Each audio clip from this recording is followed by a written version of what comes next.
Go. I did the freshwater biome. The climate of the freshwater biome is hot, cold, and changing. The reason there are 3 different ones is because there are freshwater biomes everywhere in the world. For my food pyramid, I have my top predators, my 3rd level consumers, my 2nd level consumers, my 1st level consumers, and my producers. An example of one of the food chains in it is the aquatic plants. The butterfly eats the aquatic plants, then the frog eats the butterfly, and then the snake eats the frog, then the hawk will eat the snake. For my animals, I did the alligator, raccoon, and the beaver. Alligators, they are carnivores. The population is 1 million through 3 million. They grow up to 10 through 15 feet. Raccoons, they eat almost anything. Their length is 25 through 37 inches.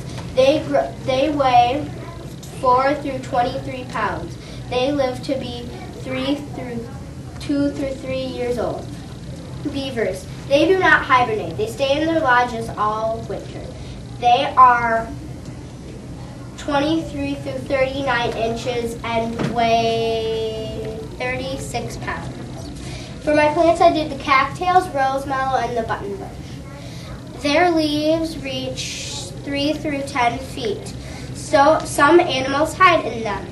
They are also food for humans. The rose mallow, they grow to be 5 through 10 feet. They grow as big as a dinner plate around. Buttonbush, they are white and they are very common in Illinois. They grow up to 15 feet. And that is my presentation for the freshwater biome.